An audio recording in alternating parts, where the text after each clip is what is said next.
Show starts in 1 minute. Still plenty of time to come and be served at the refreshment center before showtime.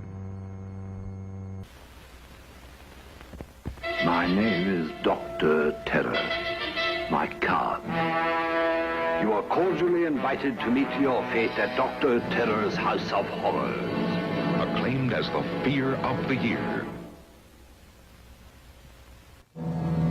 You will freeze as you watch a warped scientist become transformed into a godless beast when his bloody scalpel probes the forbidden secrets of a woman's flesh in Atom Age Vampire.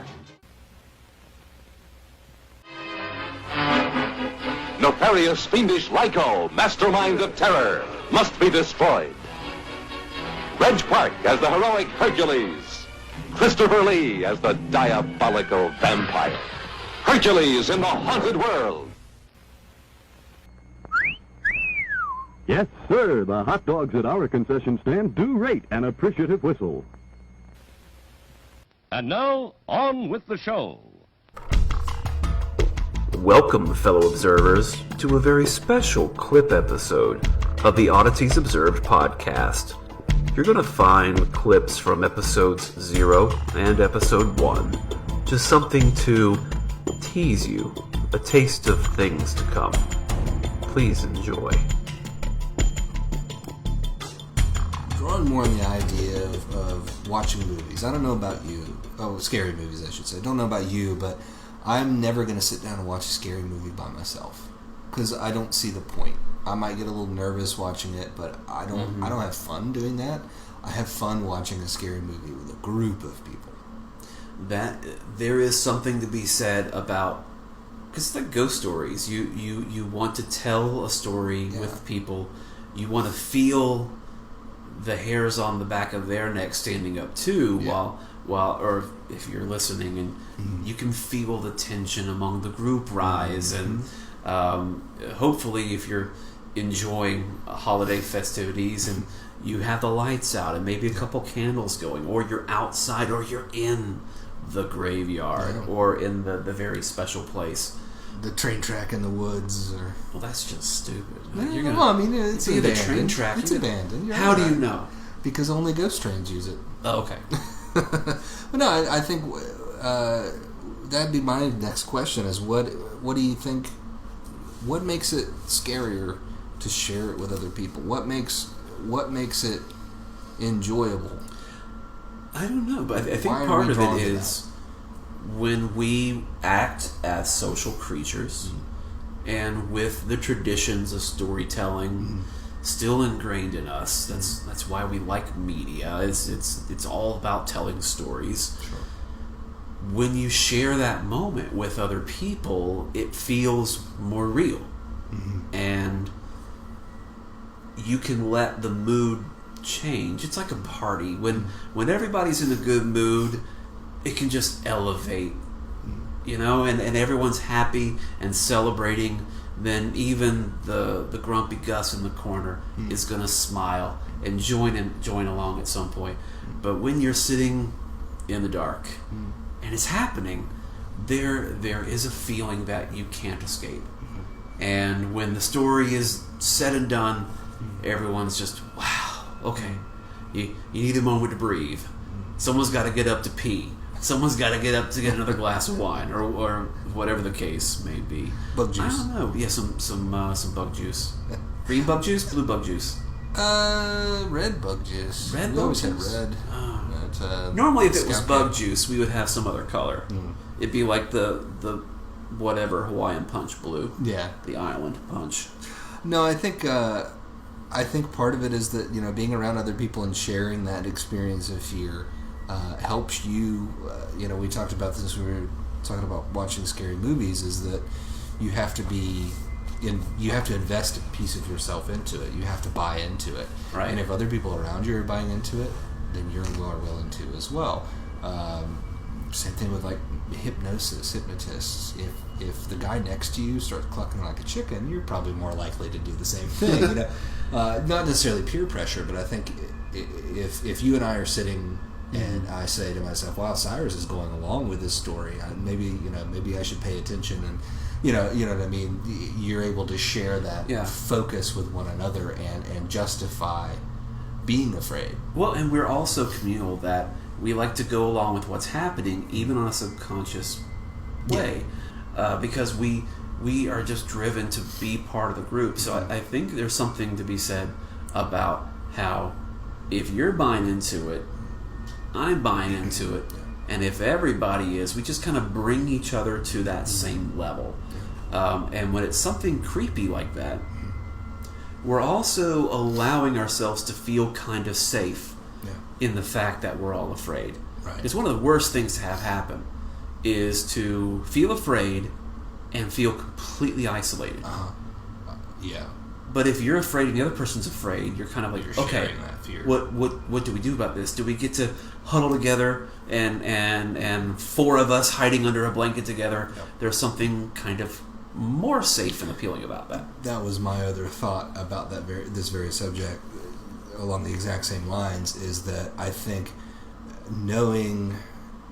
for really, even if it's just purely subconscious level, knowing that somebody else is afraid increases a connection between you and that person. Because so if you and I are in some situation and you are clearly afraid of something that I'm also afraid of, that means, wow, I know this person is a real person. I know that they're feeling what I'm feeling, and now we're creating more of a close connection.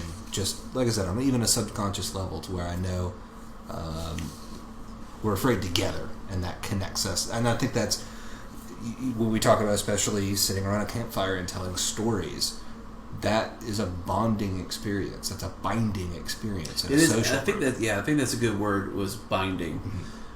You'll think back to that moment and the people who you're with, and I think that's why horror movies with groups of kids work so well, because you're feeling it through them at the same time. You remember what it was like. You get a piece of that bonding experience that they're sharing. Yeah, you're like, oh man, I don't really want to have to have dealt with that killer clown, but I really could have used a group of friends like that. I'll kill you all. Every nightmare you ever had. I am your worst dream come true. I'm everything you ever were afraid of.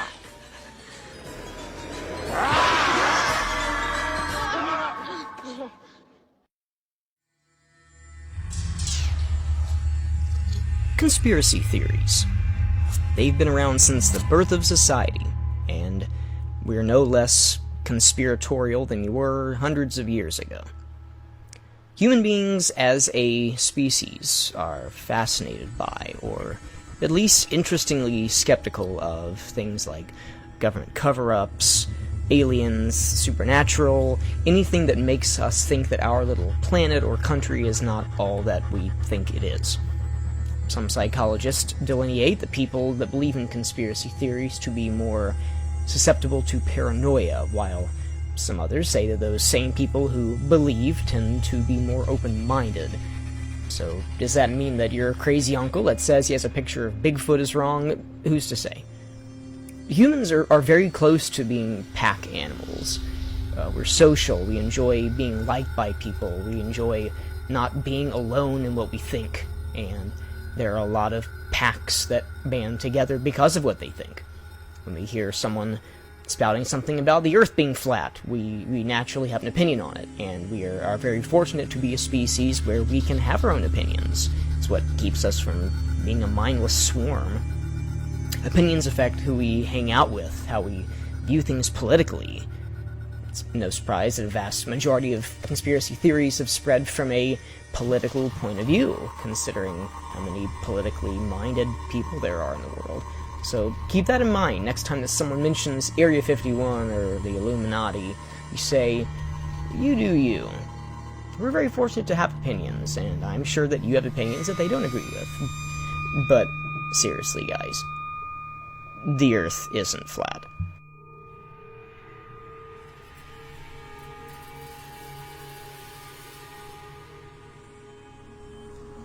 Let's talk about what makes you and I afraid. Let's take it down to a personal level. And when we talk about the paranormal side of things, like we like to discuss on Oddities Observed, I thought I'd share with you like my number one terrifying thought. See what your take is, and maybe you want to share something with me as well. This is really what keeps me awake at night, and I have to be very, very careful that I don't think about it and that I don't put myself in a position to watch documentaries about it before I go to bed, because I will think about it and keep myself awake. Yeah.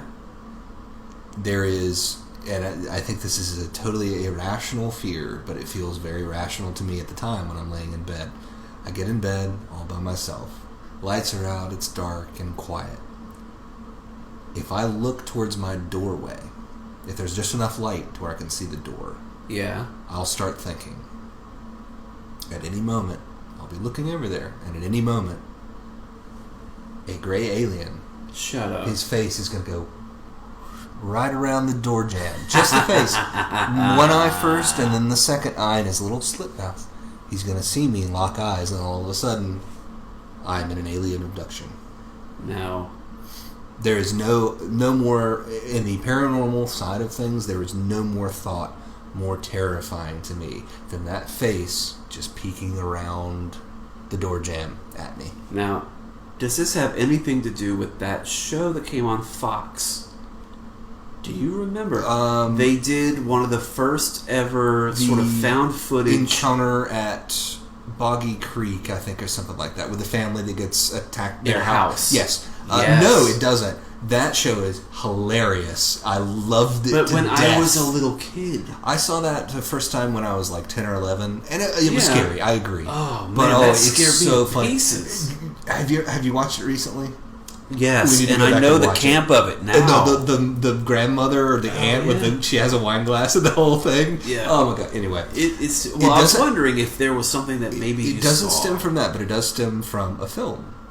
The film Communion, based on the writings of Whitley Strieber. It stars Christopher Walken.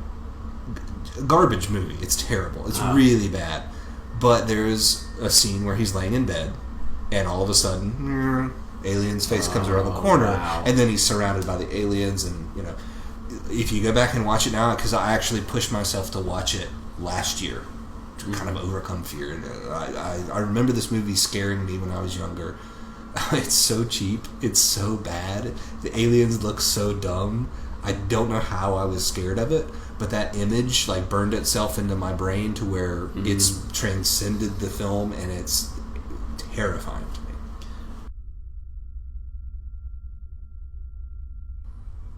Did you know, in San Francisco, you need a license to practice necromancy?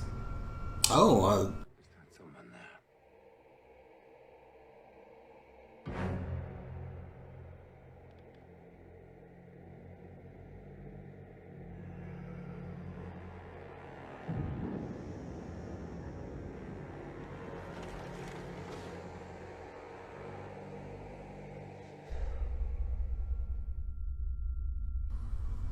Did you know, in San Francisco, you need a license to practice necromancy? Oh, that's interesting that it's permitted. Well, it's sort of under the umbrella laws about fortune telling. I see. Okay. You have to have a license to be able to tell fortunes, which also includes, under that umbrella, pretend to tell fortunes, and also other homeopathy and phrenology and other sort of palm reading. Palm reading would be one of those, and part of that is what do they call Seances, speaking to the dead, I'm assuming? Oh, it includes manipulation of the dead. So seances and all that blends into necromancy. I'm assuming they're saying you can't go dig up bodies and do stuff with That's the body, not the spirit. You can't manipulate. I'm thinking from the perspective of Dungeons and Dragons necromancy, where I use a spell to raise a zombie. You got a skeleton following you down the boulevard. No, it's okay. I've got a license. I got my license. You got your papers for that skeleton, son. Well, and then in New Orleans, a person may not set forth his or her power to convert the bitterest enemies into the staunchest friends. Okay. They're voodoo laws. Sure. You're not allowed to put the hex on nobody. A curse on someone? Yeah, and that's also kind of interconnected to like fortune telling type laws. Sure. Yeah. So you can get away with stuff in San Francisco you can't in Nolans. As long as you have a license. As long as you can't have a license. Like, it's forbidden. No, I mean in San Francisco you can get away with it as long as you're licensed. You just gotta get your license. Yeah, sure. I'm sure that you just take a test. 60-question exam and a driver's portion. Oh, you know when you had to like look through the little viewer and look at the street signs? Yeah. Do they have like symbols to erect the dead? Do you think they have like the table, but it has 2 crystal balls, and so when you're gazing into it, your instructor can like gaze into it as well alongside of you, like dual seance Does he have control? like a little break on the wall? Yeah, he can you... stop the seance at any moment. Hey, you were summoning too quickly there. Yeah.